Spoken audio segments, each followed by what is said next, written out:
quisiera compartir con ustedes este tema que aborda el acceso abierto de los pueblos originarios a la producción académica global. La intención de esta conferencia es que podamos entender la necesidad de incorporar a las lenguas originarias en el discurso académico y sobre todo en el discurso de las revistas denominadas científicas. Quisiera en primer lugar hablar sobre estas políticas que vienen asumiendo las dos países muy importantes que vienen a ser Ecuador y Bolivia. En el primer artículo constitucional, el Estado boliviano declara fundarse en la pluralidad y el pluralismo político, económico, jurídico, cultural y lingüístico dentro del proceso integrador del país. Este primer acápite, este primer punto de partida de la nación boliviana les permite a ellos incorporar adicionalmente a la lengua castellana los idiomas y las lenguas originarias como son el aymara, el baure, el cayubaba, entre otras lenguas propias de esta nación andina.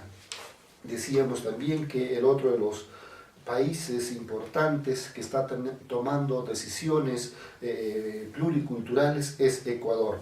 En su constitución, al hablar de los derechos de las comunidades, pueblos y nacionalidades, atribuye a dichas agrupaciones lo siguiente, y leo: mantener, proteger y desarrollar los conocimientos colectivos, sus ciencias, tecnologías y saberes ancestrales, los recursos genéticos que contienen la diversidad biológica y la agrobiodiversidad, sus medicinas y prácticas, su medicina tradicional, con inclusión del derecho a recuperar, promover y proteger los lugares rituales y sagrados, así como plantas, animales, minerales y ecosistemas dentro de sus territorios.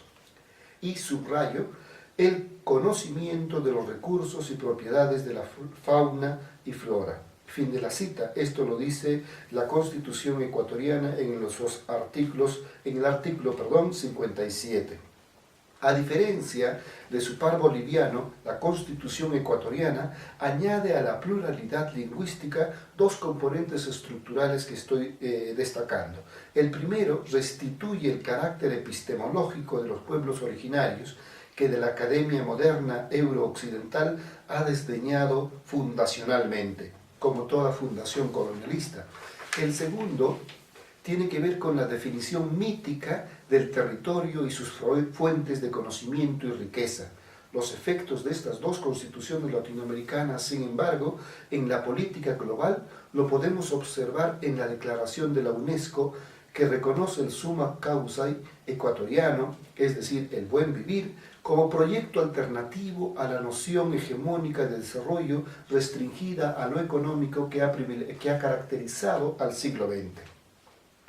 En un análisis muy importante que realizan Víctor Bretón, David Cortés y Fernando García de la política ecuatoriana, dicen lo siguiente: señalan que hay una enorme contradicción en la Constitución del 2008, en la Constitución ecuatoriana, que es una suerte de incoherencia entre lo declarativo, es decir, lo declarativo que tiene que ver con el summa causae, y la política real, la realpolitik, como ellos denominan, que impulsa actividades económicas extractivistas, las mismas que afectan este declarado summa causae. Si ahondásemos en estas acciones prácticas que debilitan el carácter reivindicativo de ambas constituciones sobre los saberes ancestrales, tenemos que observar la labor que cumplen las universidades en su misión de hacer y divulgar la ciencia. Pues a una euforia constitucional o declarativa, como en estas dos políticas constitucionales de estas dos naciones andinas, le tienen que preceder políticas concretas que se materialicen en las prácticas ciudadanas del boliviano o del ecuatoriano o del latinoamericano de a pie. En este trayecto, de modo particular, lo universal y la Academia Boliviana en su conjunto, junto con la Academia Ecuatoriana, pese a que es una tarea constitucional en ambas instituciones implementar programas para la recuperación, preservación, desarrollo, aprendizaje y divulgación de las lenguas de las naciones y pueblos indígenas originarios campesinos, como lo señala la Constitución boliviana en su artículo 95, en la práctica académica universitaria, esta no se está viendo en concreto. En el terreno epistemológico, las experiencias boliviana y ecuatoriana nos permiten identificar el enorme esfuerzo realizado por quienes tienen a su cargo la política nacional, para procurar cuando menos consensos parlamentarios para definir y expandir las identidades nacionales y tender argumentos jurídicos interculturales. Y al mismo tiempo, identificamos la falta de voluntad de quienes están a cargo de formular y concretar en micropolíticas institucionales. Esta vez estamos aludiendo a quienes se encargan de las universidades, en los distintos sistemas universitarios, pudiendo ser recayendo más bien en los rectores y también quizás en los ministros de cultura. En ellos hay esta falta de coherencia que estaban reclamando por su parte en el lado económico Víctor Bretón, Cortés y García. Esta falta de voluntad tiene en realidad causas multifactoriales. Uno de ellos, el más elemental, viene a ser la falta presupuestal. La carencia presupuestal. Casi todas las universidades públicas siempre van a señalar que para poder efectivizar estas políticas interculturales requieren de mayor presupuesto. Pero sobre esta demanda y esta exigencia presupuestal subyace también algunos prejuicios, desde nuestro punto de vista, prejuicios lingüísticos y raciales que están latentes o en muchos casos encubiertos. No obstante, a lo largo del siglo XX ha habido muchos avances con respecto a la incorporación no solo de las naciones, de las lenguas originarias en las universidades, sino también de las mismas poblaciones originarias. Estas han sido paulatinamente incorporadas al sistema universitario y creo que esto es importante destacarlo como un logro. Las universidades se vienen abriendo hacia las poblaciones originarias. Producto de ello tenemos muchas de nuestras universidades, por ejemplo aquí en el Perú, universidades autodenominadas interculturales, cuyo lugar de ubicación principalmente está muy cercano o muy aledañas a poblaciones poblaciones que tienen lenguas originarias en su estructura social. Destacan Arabella Campos y Luciana Bello que en Latinoamérica los cambios y la apertura a la población indígena se dan en un clima internacional de respeto a los derechos humanos en busca de una mayor igualdad entre ciudadanos.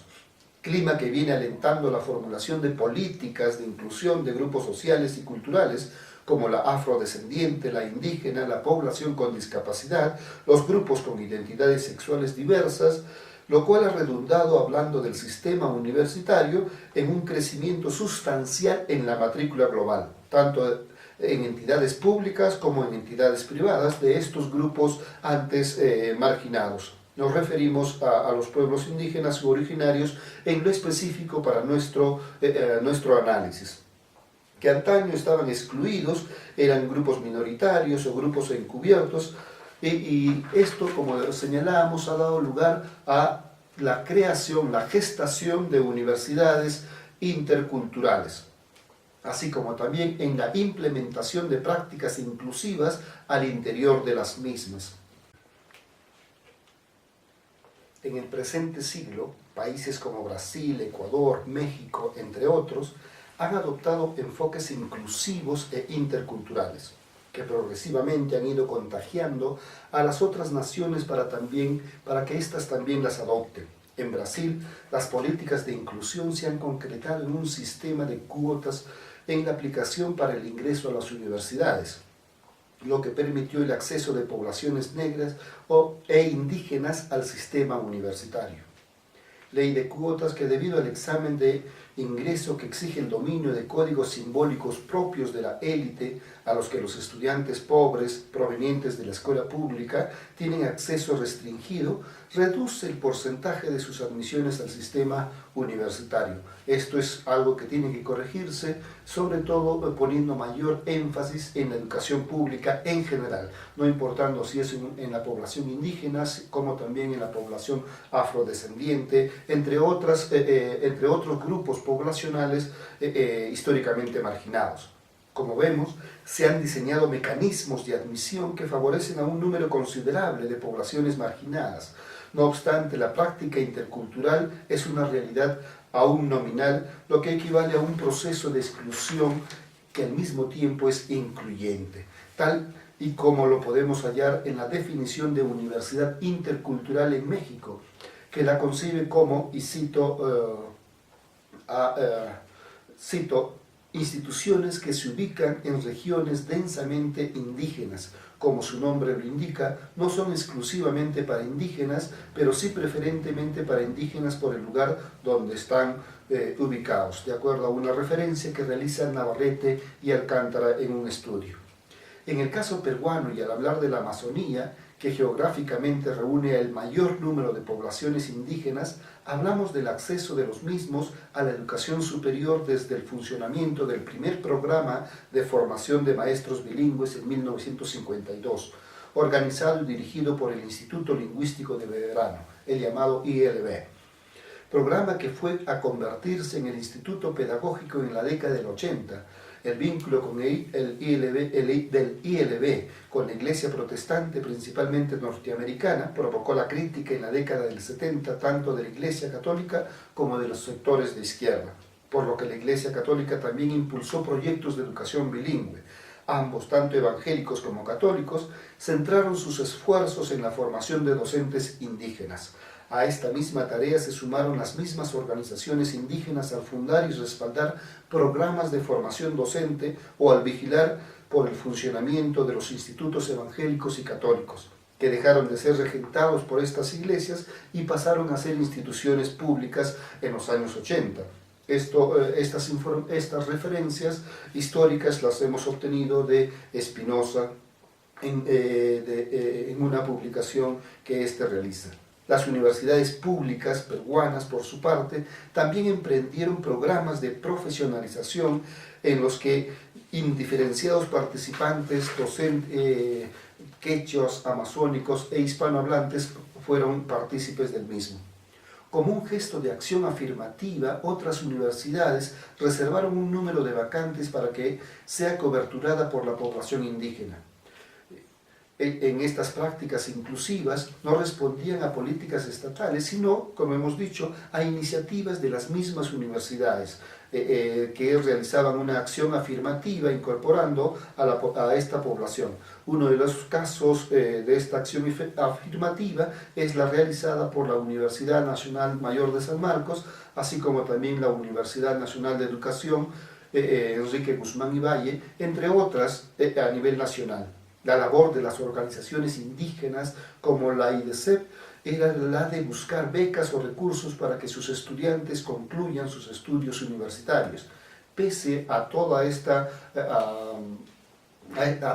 trabajo realizado tanto por universidades como por las mismas organizaciones indígenas, el índice de deserción escolar de estas poblaciones fue alto y aún lo sigue siendo.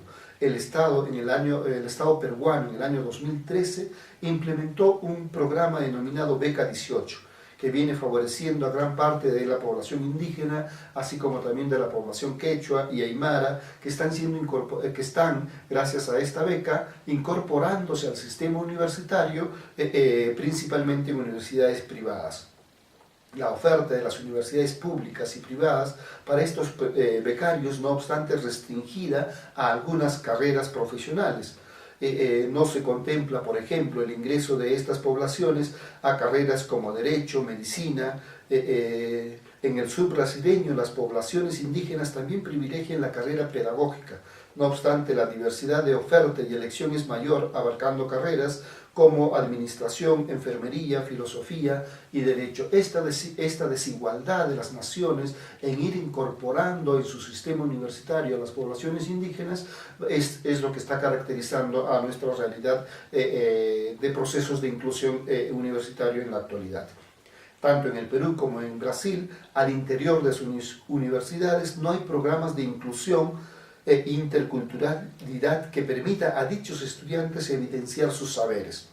Fundamentalmente están allí para aprender, no están para enseñar. Y esto es lo que venimos destacando a lo largo de esta conferencia, la necesidad no solamente de incorporar a las poblaciones originarias, sino de incorporar también el discurso de estas naciones a través del mecanismo que más adelante vamos a ver, que es el de las publicaciones científicas. De modo similar, en México, Lehmann narra las experiencias de los estudiantes indígenas en estas universidades interculturales, quienes retornan a sus comunidades para devolver lo aprendido. En el año 2010 se crearon nuevas universidades interculturales en la nación peruana, tanto para la atención a la población quechua como para la atención a las poblaciones amazónicas. La meta inmediata de dichas universidades es la de coberturar a la población indígena. No obstante, se tienen dificultades aún. En el Perú tenemos en este momento dos procesos paralelos, el proceso de acreditación y juntamente con el proceso de licenciamiento. Muchas de las universidades interculturales en este momento ya están licenciadas y están operando de manera que tienen el deber de acrecentar su población estudiantil. No obstante, en algunas regiones, como en la región Junín, la población indígena no está siendo considerada en esta incorporación. Iniciativas similares han acontecido en otras naciones como Brasil, donde, de acuerdo a Paladino, las acciones se han centrado en dos tareas fundamentales que hay que destacar: la formación de maestros indígenas bajo la modalidad de las licenciaturas interculturales y, por el otro, el ingreso de indígenas a carreras universitarias en la modalidad no específica, sea estimulando a las instituciones públicas para que éstas implementen un sistema de cuotas, sea ofreciendo becas para el pago de las pensiones o colegiaturas en las instituciones privadas. Pese a todo este esfuerzo y pese hasta aquí lo logrado, hay todavía mucho trabajo que hacer para asegurar la permanencia, culminación y aún más lo que estamos destacando, divulgar los conocimientos, la episteme de estas poblaciones originarias a nivel del discurso académico universitario. Las iniciativas de naciones con alta densidad indígena se han evidenciado en la gestación de universidades interculturales, como lo hemos señalado, siendo la primera en el Perú la Universidad Nacional Intercultural de la Amazonía, universidad que se creó el año 2000, pero que entró en funcionamiento en 2005. Universidad que cuenta con un repositorio aún exiguo de tesis asociadas a la formación intercultural. Ustedes pueden acceder con toda tranquilidad a través de internet a la página web de esta universidad y pueden constatar lo que venimos afirmando. Estructuralmente, dicha universidad no ha superado la condición colonizadora, imponiéndose, por ejemplo, una plana docente mestiza, relegando a los profesionales indígenas a puestos laborales de mando medio en el sistema universitario, que en la ley anterior a la vigente se denominaba como jefes de práctica. Espinosa, en su análisis, nos dice lo siguiente, y cito: el proyecto inicial de una universidad que forme profesionales indígenas que pueden articular sus conocimientos tradicionales con las ciencias modernas está lejos de ser realidad. Siguiendo fin de la cita, siguiendo las categorías empleadas por Mariana Paladino, diremos que el sistema de educación superior peruano no deja de ser una herramienta de aculturación, catequesis y civilización. Por tanto, los efectos de estas políticas aún no son notorios en lo referido a la divulgación científica, toda vez que ella se sigue realizando en las lenguas blancas, y blancas entre comillas. La inclusión se mantendrá precaria en tanto no asimilemos la concepción intercultural fundamentada, como nos sugieren Navarrete y Alcántara, y cito, la consideración de la diversidad humana como oportunidad de intercambio y enriquecimiento. Fin de la cita. Uno de los analistas que viene ya estudiando muchísimo tiempo la condición o el enfoque intercultural en América Latina es Daniel Mato. Según analista, en América Latina se vienen incorporando los saberes, las lenguas, propuestas y modalidades de aprendizaje de estos pueblos en los planes de estudio. Por lo mismo, su contribución a la valoración de la diversidad cultural es mínima. Por ende, la promoción de relaciones interculturales, equitativas y formas de ciudadanía que aseguren la igualdad de oportunidades, acción que Mato define como la ciudadanía con equidad. Para Mato, la tarea de interculturalizar toda la educación superior, de hacerla verdaderamente universalista y no monocultural, subalternamente seguidora del legado europeo moderno e igualmente articulada al mercado mundial, sigue siendo una tarea pendiente.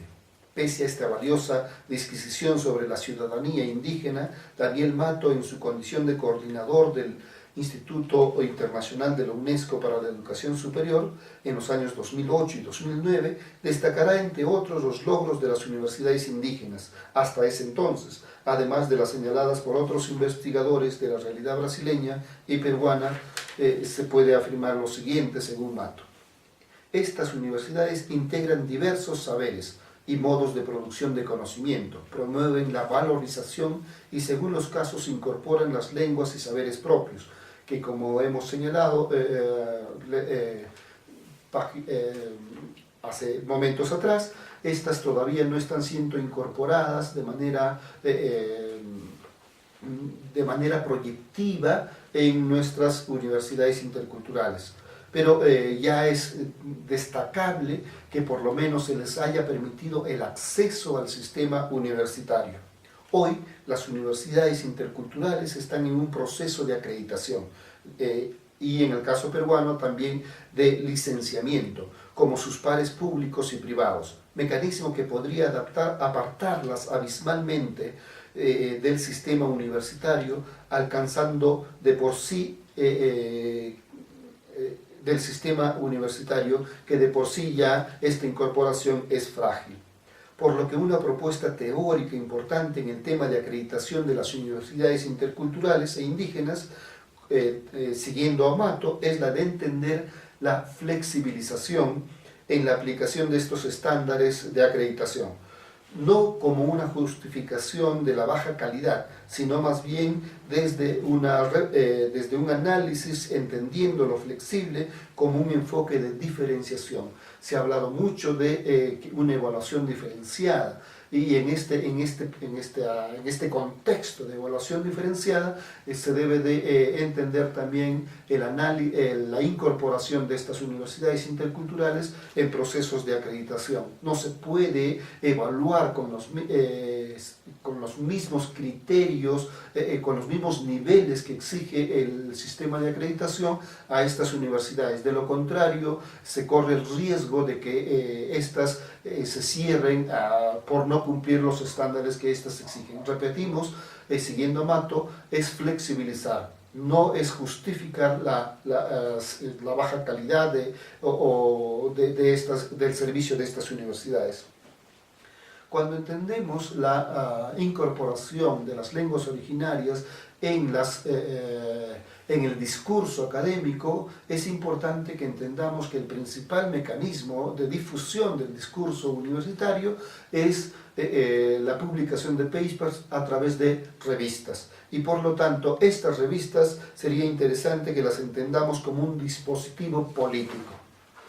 Soledad Ramírez ubica el diálogo y las prácticas de acceso abierto en la llamada sociedad del conocimiento, la que a su vez se halla inmersa en el proceso de globalización.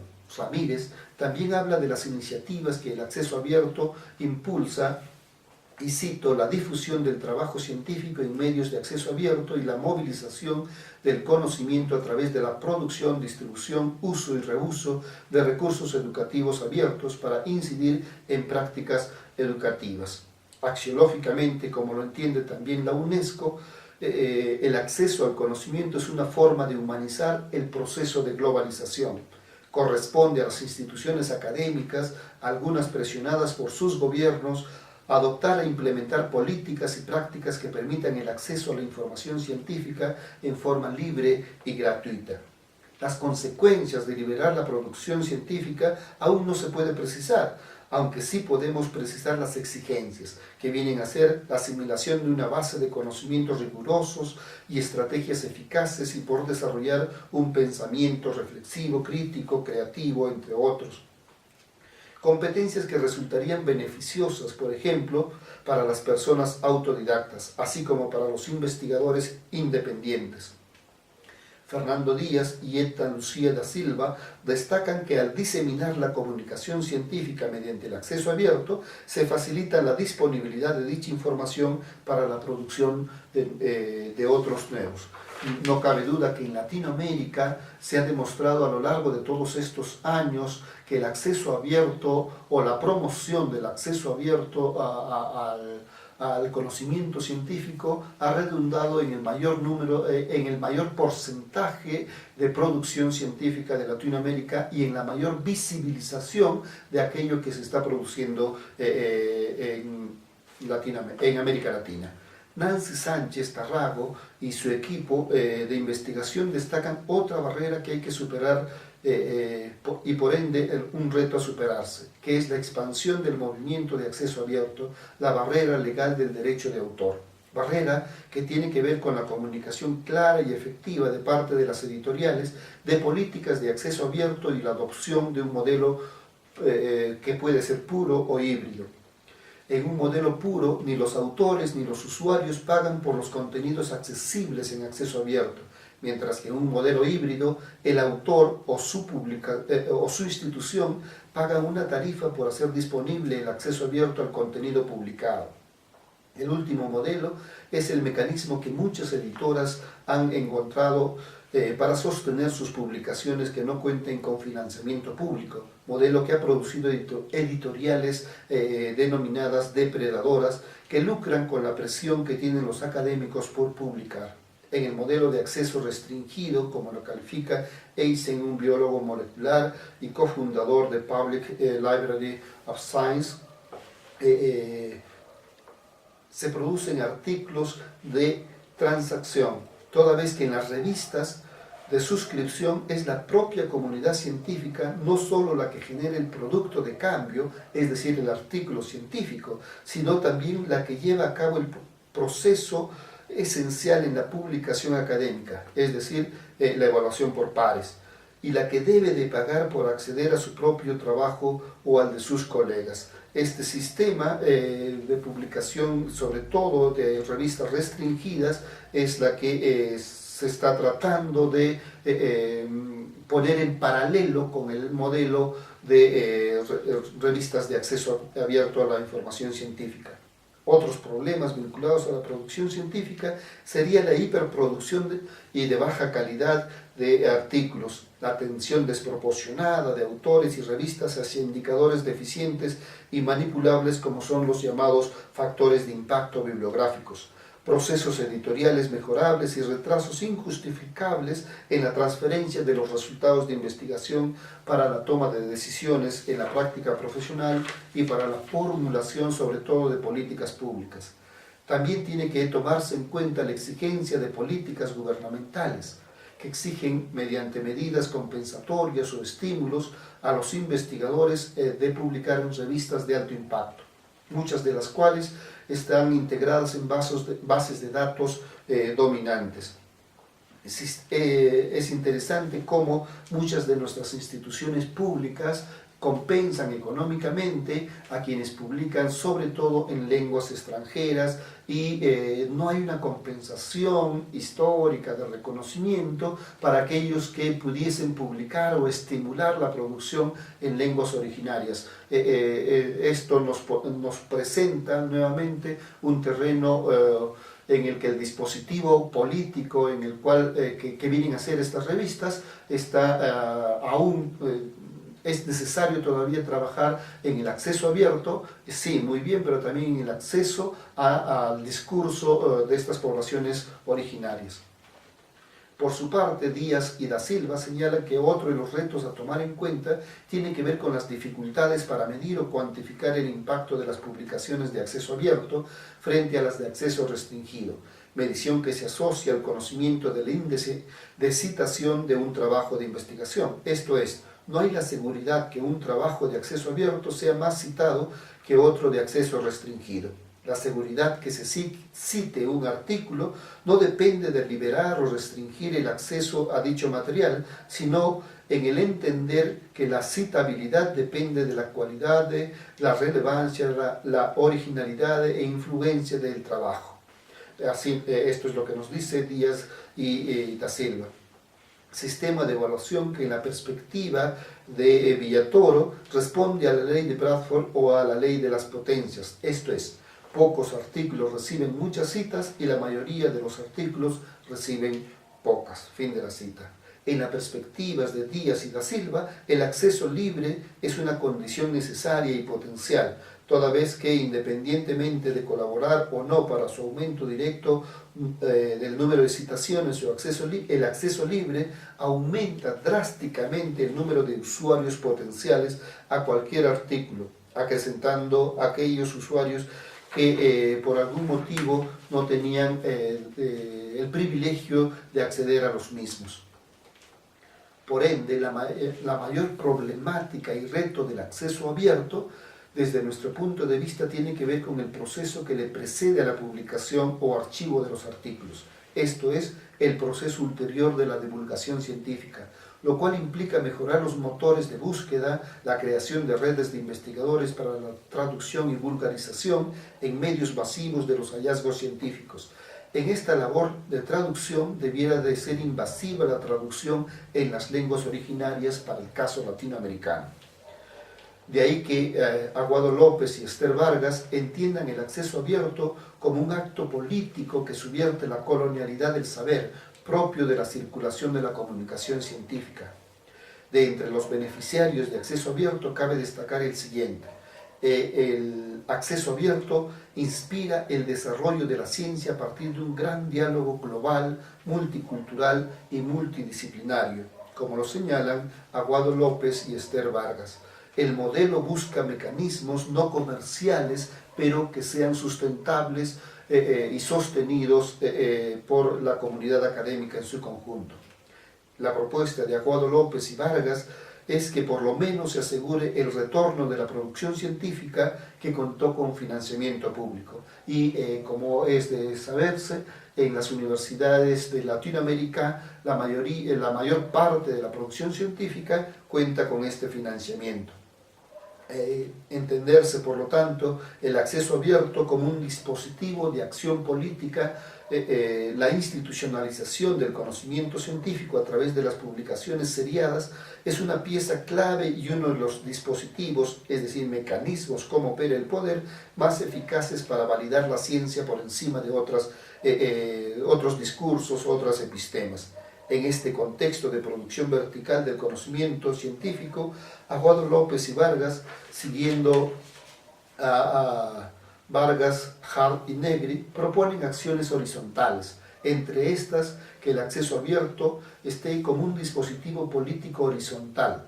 Facilitaría la reapropiación del conocimiento, esto es, un retorno social de la ciencia, entendiendo el conocimiento como el lugar donde se produce el capital, pero también donde se despliega la subjetividad política. A la luz de esta acción horizontal del acceso abierto, habría que entenderse la reapropiación del conocimiento no solo de aquellas producciones financiadas con recursos públicos, sino también del reconocimiento de la episteme, de la producción de conocimientos tradicionales de los pueblos históricamente marginados, siendo un paso contundente en esta línea de política editorial fomentar la publicación en los mismos idiomas originarios. Por ende, al hablar de descolonización del saber, no solo hablamos de descolonizar el saber occidental, sino del saber en su conjunto. Existe, por lo tanto, un desafío de las universidades interculturales principalmente, pero también de todo el sistema universitario en general, el abrir la universidad a la traducción epistemológica originaria. Las universidades latinoamericanas, desde su instalación, han sido un reducto exclusivo del blanco eurocentrado. Este grupo social y racial, y por lo mismo, ha gozado de los privilegios que implica la formación universitaria ligada a la administración del poder político y económico. Al hablar de una universidad blanqueada, siguiendo a Frantz Fanon, va de la mano del uso y dominio de los mecanismos y herramientas o los dispositivos de los cuales estaba hablando Eduardo Aguado López y Esther Vargas, de representación que erigen la hegemonía de dicho grupo. Esto es, una amplia cultura occidental, manejo de lenguas imperiales, la alemana, la francesa, la inglesa, española y portuguesa, entre otras. Empleo de la metodología y discurso científico. Por lo tanto, el acceso para un pobre, para una persona afrodescendiente, para un indígena, para una persona con discapacidad, entre otras condiciones de marginalidad y exclusión del sistema universitario, implica las posibilidades políticas de detentar el uso y dominio de estos códigos que la élite rectora del poder político y, claro, académico, heredado de su pasado colonial. Entre estos códigos se incluye el discurso científico y las lenguas mediante las cuales ella se divulga. El uso de este discurso y lengua hegemónicos resulta complejo para la población indígena, pues ésta llega a naturalizar la preponderancia de los idiomas de la ciencia sobre la suya, y la circunscribe al ámbito familiar y de uso cotidiano. Esto es común verlo en poblaciones donde hay una minoría étnica que solo ven lo que se está haciendo en las universidades, lo que se está haciendo en las escuelas, y ellos no son partícipes directos del sistema educativo. Los estados siguen imaginando una acción universitaria donde la formación de profesionales indígenas debe orientarse a la atención de poblaciones indígenas o de profesionales afrodescendientes para atender a los mismos. Desde este modo de pensar repetimos la lógica de circunscribir a estas poblaciones como cerradas en sí mismas, las vamos cercando.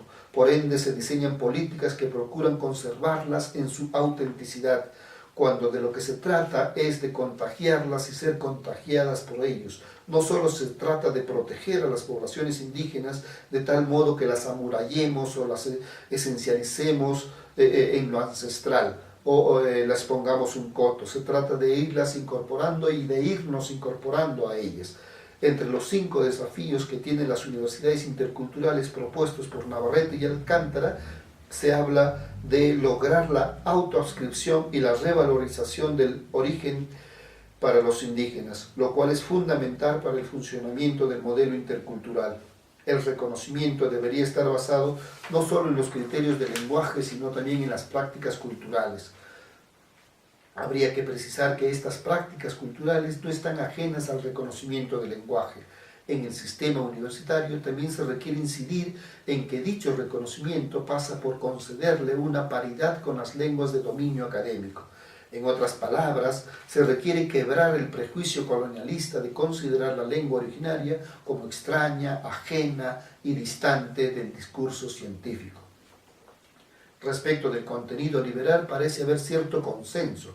Por ejemplo, si se trata de investigaciones que han contado con financiamiento público, se cree que es moralmente correcto que se dé acceso abierto a dicho trabajo. Respecto de las patentes, aún hay trabas institucionales que faciliten abrirlas a la sociedad. Ramírez, por su parte, destaca un reto de acceso abierto que resulta fundamental: el idioma.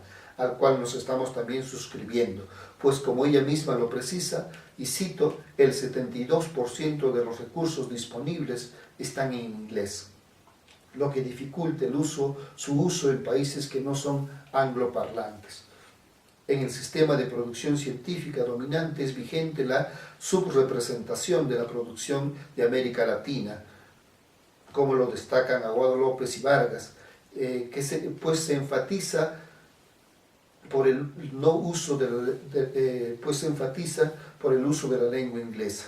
Cito: América Latina ha edificado sus referentes colectivos con base en sus formas de colonialidad en las que impera la racionalidad técnico-científica europea y los tipos de conocimiento y las formas de producción científica de los países desarrollados. Esto produce un menosprecio de las subjetividades latinoamericanas y de sus comprensiones del mundo. Fin de la cita. Lehmann afirma que las familias indígenas esperan que los estudios confieran a sus hijos las capacidades, ante todo lingüísticas, que requieren para entrar al mercado laboral. Fin de la cita. Y por ende perciben que sus lenguas no sirven y por ende no superan estas el ámbito doméstico y la del intercambio en secreto. Económicamente hablando, el poblador indígena, producto de un histórico proceso orientalista y colonial, percibe que su capital cultural es en extremo inferior al capital cultural reconocido y demandado por la cultura universitaria, y por lo mismo, al concluir sus estudios y retornar a su comunidad para prestar servicios profesionales, una de sus funciones intrínsecas es la de traducir las categorías propias de su disciplina y epistemología adquirida en la universidad a su propia lengua. Esta función de traducción, que no forma parte del perfil de las carreras profesionales y menos se le asimila desde los sistemas de administración científica, constituyen, desde nuestra perspectiva, un gran potencial que debería de favorecer el acceso abierto a la ciencia de poblaciones históricamente marginadas. Esto es, tenemos un contingente que a lo largo de los años finales del siglo XX y estas primeras décadas del siglo XXI ya tiene contingente poblacional indígena que tiene formación universitaria, que tiene formación académica y que al mismo tiempo también tienen función de traducción. Por lo tanto, si nosotros pudiésemos incorporar este potencial humano en el sistema universitario, con toda facilidad tendríamos revistas académicas que impulsen la difusión del conocimiento originario, así como también en tiempo directo y contextos precisos lleven lo que se viene produciendo en otras lenguas hegemónicas principalmente a las lenguas originarias. Un entendimiento diferente del enfoque intercultural en la educación es la que precisa Lehmann, que en principio no está dirigida específicamente a pueblos indígenas ni está principalmente preocupada por la lengua. La idea de la interculturalidad es que todos tengan conocimientos y aprecien las diversidades tradicionales culturales de su país. Esta forma de entender lo intercultural, como lo dijimos también en otra oportunidad, debería buscar un derrotero, asumir un proceso decolonial, que es uno de los factores fundamentales que no permite e impide más bien la incorporación de estas poblaciones, así como también de estas lenguas en el sistema universitario. De lo contrario, la interculturalidad no pasa de ser un motivo de orgullo folclórico y no un compromiso histórico. Lingüísticamente hablando, se trata no solo de enseñar la lengua paterna con estrategias de enseñanza de la lengua dominante, sino de facultar la lengua originaria para que lleve consigo el discurso científico. En lo fáctico, en toda Latinoamérica, el enfoque intercultural se ha circunscrito en y para la población indígena, o aquella que se autodenomina como tal. En este contexto, ¿cómo hacer para empoderar la voz de los pueblos originarios? Aunque la respuesta es variada, creo que tiene que ver con empoderarla para asumir el rol traductor, que la impulse a traducir el discurso científico y ser traducidas por él. Las universidades tienen proyectos editoriales para fomentar la difusión de la producción del conocimiento, que se genera a su interior y como efecto del intercambio comunicativo, divulgar entre sus miembros el conocimiento cedido por sus colaboradores nacionales y extranjeros. Existe la percepción que este interactuar solo es posible en lenguas que detentan y traducen dicho conocimiento. En América Latina se tiene la idea de que la ciencia solo es divulgable en inglés, español y portugués. Las revistas científicas sobreentienden que transmitir la ciencia es hacerla a través de dichas lenguas. Posición hegemónica en lo lingüístico que a su vez niega y duda que sea posible producir en otras lenguas, más si estas son las lenguas originarias. En este sentido se marginaliza sobremanera a la población nativa a la que se le niegue el acceso y al mismo tiempo se le sanciona por no ser competente para producir conocimiento científico. Ello nos invita a pensar de otro modo el acceso abierto para que el diálogo e intercambio que corresponde a todo proceso comunicativo sea inclusivo en el sur global. Fieles a las históricas prácticas discriminatorias, las revistas científicas, incluso muchas de ciencias sociales, obvian la lengua originaria tanto para traducir los recientes hallazgos como para traducir los hallazgos que dichos pueblos conservan y resguardan por años. No se puede hablar de acceso abierto si en este concepto no están comprendidas las lenguas a las que se les ha clausurado su acceso. En los últimos años, el impacto de políticas interculturales está dando sus frutos. Por ejemplo, como hemos destacado, se tienen universidades que se autodenominan interculturales. En nuestra investigación hallamos que dichas instituciones se autoproclaman como tales, pero sus prácticas académicas, para el caso nuestro, sus prácticas editoriales, no las confirman como tales. Por ejemplo, no hay carreras específicas para el ejercicio de lo intercultural, las carreras mismas no tienen sus planes de estudios, seminarios o asignaturas en las que se note con claridad lo interculturas. Es más, y pese a que por ley, en el caso peruano, se exige el dominio de una segunda o tercera lengua, dichos planes de estudio solo fomentan la monoglosia dominante. Fieles a estas prácticas discriminatorias, las revistas que se fomentan entre estas instituciones obvian la lengua originaria, tanto para traducir los recientes hallazgos como para traducirlas. No se puede hablar de acceso abierto, por lo tanto, si es que no incorporásemos a las lenguas originarias. Nuestra propuesta parte por reafirmar la importancia del conocimiento originario y de mecanismos de transmisión, esto es, de su lengua, decantando por decenas de generaciones. Se trata de entender y establecer una política editorial de acceso abierto y diferenciado e intercultural respecto de las poblaciones con minorías lingüísticas y decoloniales, respecto de las lenguas hegemónicas. Ya hemos avanzado significativamente en visibilizar la problemática de la educación indígena. Se trata ahora de buscar un diálogo desde las diferencias que provoquen un interaprendizaje de ambos sujetos. Su derecho a la educación es incuestionable. Su derecho de acceso a la información científica es un desafío de reivindicación histórica y editorial. Por lo pronto, sus lenguas se filtran en el discurso académico con palabras sueltas, urgidas de glosarios en los pies de página, abstracts y otros mecanismos marginales. Nuestro derrotero es incorporar en el discurso académico a las lenguas originarias, así como también a la episteme originaria. Este derecho a ser incluidos y este derecho de incluir, de verse incluido y por lo tanto representado de las poblaciones originarias es un derecho que tenemos que ir construyendo juntos.